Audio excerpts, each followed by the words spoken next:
Hello and welcome to Secrets of Organ Playing podcast. We are your hosts, Vidas and Aušra Pinkevičienė. We've been mastering secrets of organ playing for more than 20 years and sharing them on this blog since 2011. On this show, which we create from our home in Vilnius, Lithuania, we strive to help you grow in every area of organ playing, including practice, technique, repertoire, sight reading, hymn playing, improvisation, composition, music theory, harmony, and many others. Our hope is to help you become a complete musician, or what we call as total organist, a program which we have created to help you reach your dreams faster than you would do on your own. If you are new here, we invite you to subscribe to receive free updates of this blog at organduo.lt. By subscribing, you will also receive free video how to master any organ composition and 10-day organ playing mini course. And now let's go to the podcast for today.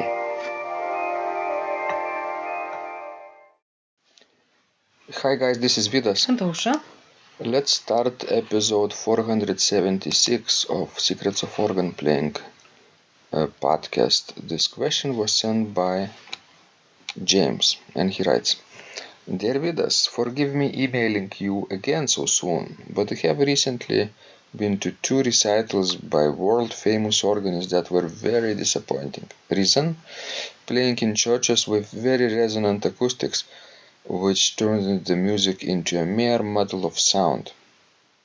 I played one of those organs today. She attached similar acoustics and layout to St. John's Vilnius.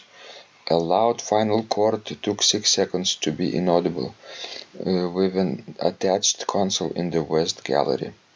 Playing for my own enjoyment, I played at my normal speed and it sounded fine. The resonance wasn't so apparent in the gallery, but I know in the body of the church it would have sounded a mess.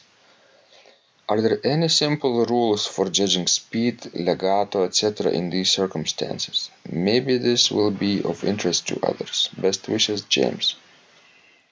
P.S. I am still working on Memento, a challenge, but the miracle will happen.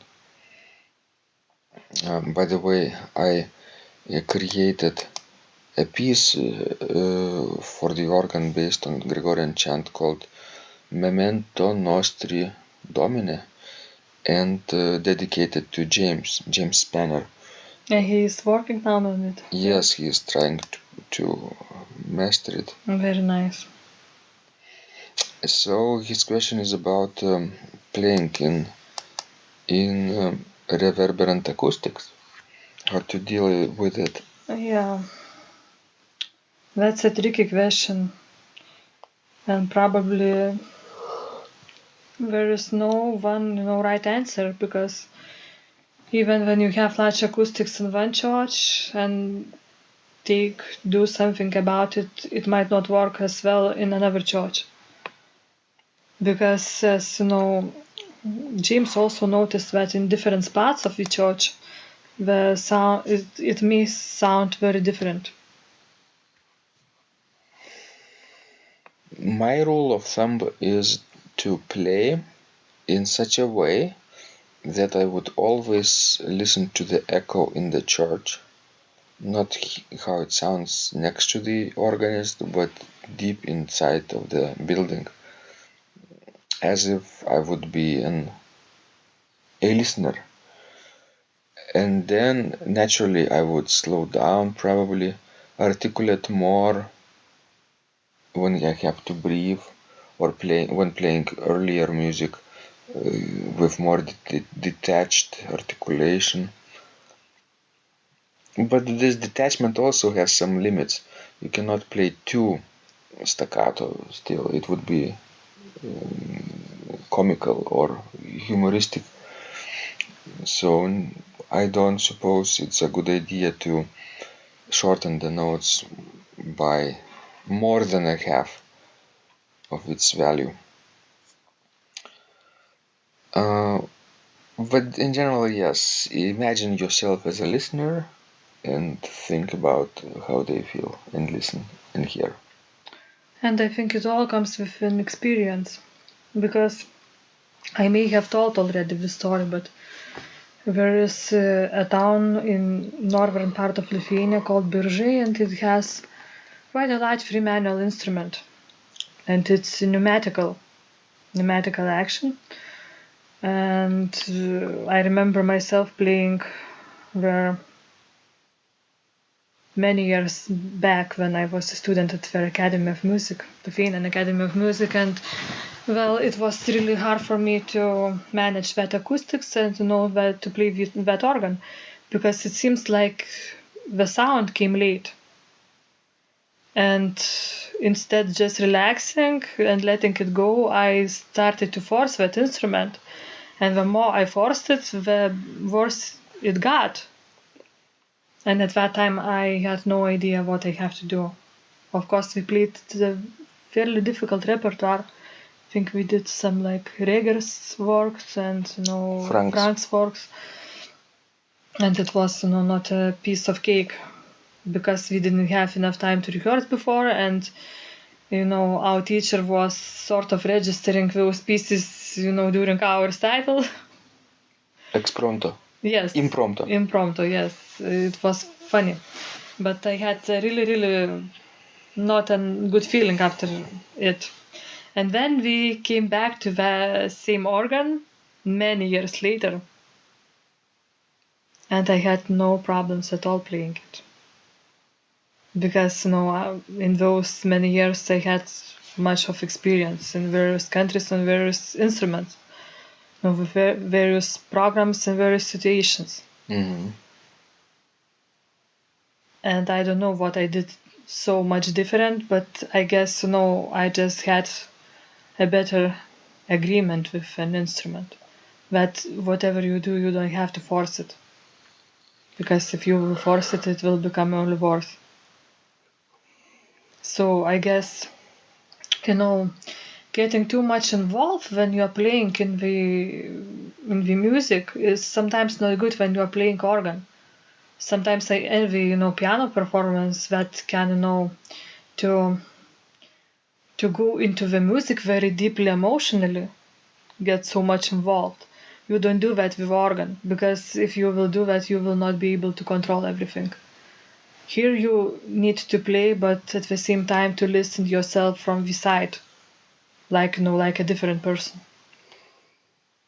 Like part of yourself is sitting on the organ bench and performing, and another part of yourself is being downstairs and listening to what is happening. Mm-hmm. So true. I would just add that in such cases it's best to let go control, because sometimes we want to be in charge of the instrument, of the music, of registration, and sometimes it's good to immerse yourself in a flow and just keep going while enjoying it, not forcing it, as Osha says. Well, and remember when last year we went to St. Paul's Cathedral to London to perform? I was really worrying about that acoustics, because I knew that it's 12 seconds long. We have never played an instrument with such a large acoustics.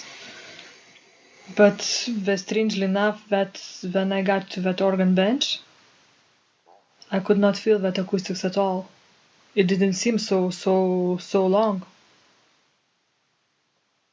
Part of that problem is selecting the repertoire thoughtfully. If we had played some really advanced polyphonic works, then it might have been a problem. But we stayed out of that period, not by accident, but on purpose, because this was the music that was not created for such environment, and therefore we played more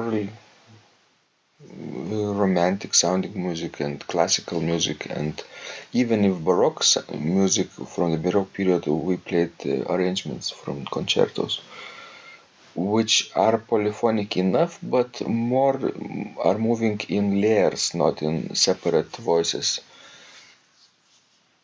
but more like in layers of three instruments at once, like three oboes, right?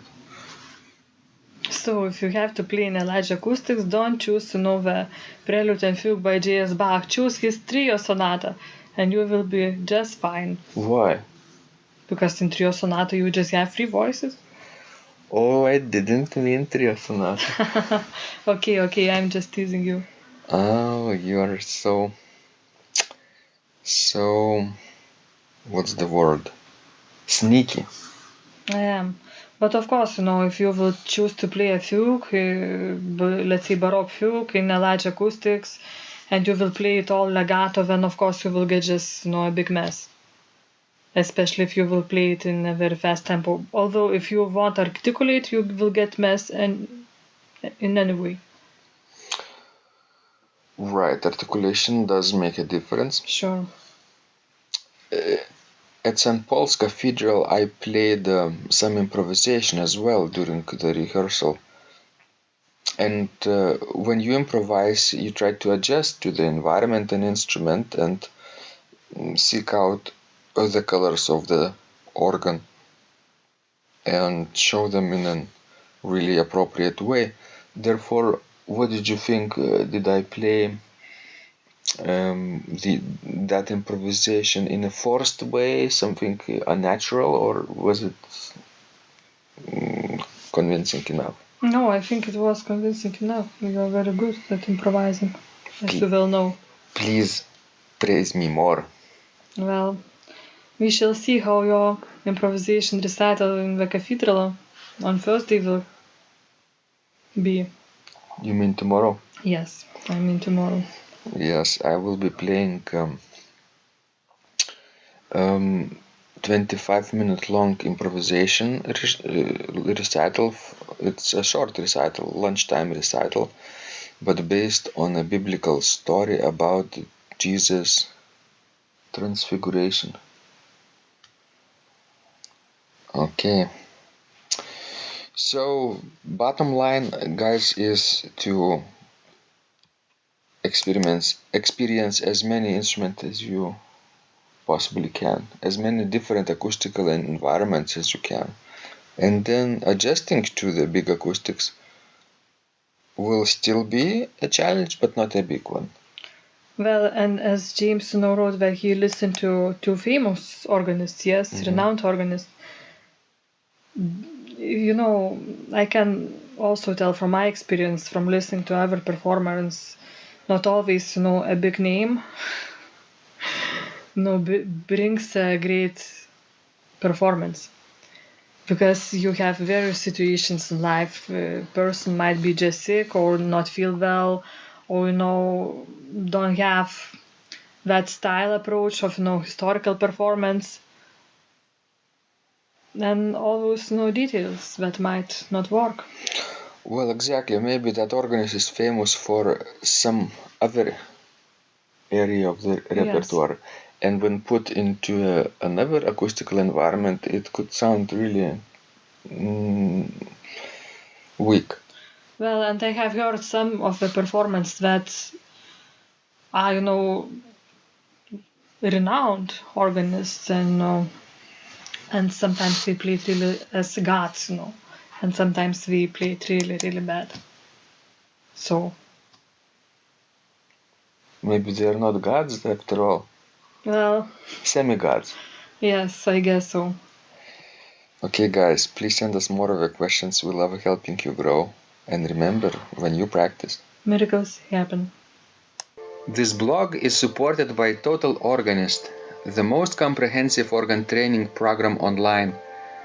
where you will find courses for every area of organ playing, including technique, practice, sight reading, repertoire playing, hymn playing, improvisation, composition, music theory and harmony, with hundreds of scores and thousands of exercises. Here is what some of the students are saying. Hugh writes, "The sight reading course has helped me tremendously. Thank you very much for your SS courses and all your help."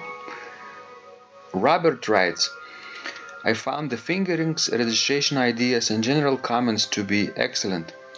John writes, "I have found your download very helpful. It was really excellent. I have watched some of your teaching videos, and when I read your instructions, I tried to imagine you were teaching me. You may feel disappointed that I am 2-3 days behind, but I am a slow learner, and I have committed to taking the time to get it right, as you say.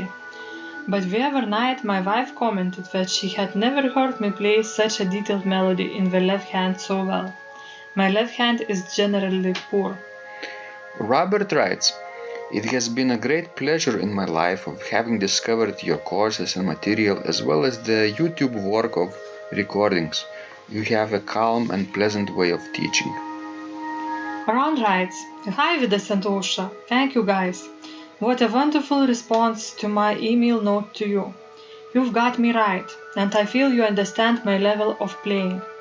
Yes, at home, and lucky that I have an organ for that reason. I am paying attention to this, and I am going to try this haha no longer secret model. Yes, and I love Cesar Frank too.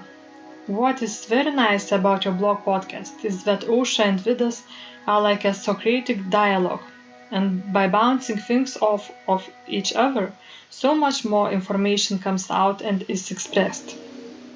Your comments contain a wealth of information and understanding. I really appreciate this. It is very inspiring and will keep us moving forward." Would you like to receive the same or even better results that our students are getting? If so, join them at organduo.lt/total-organist. And of course, you will get the first month free too. You can cancel anytime.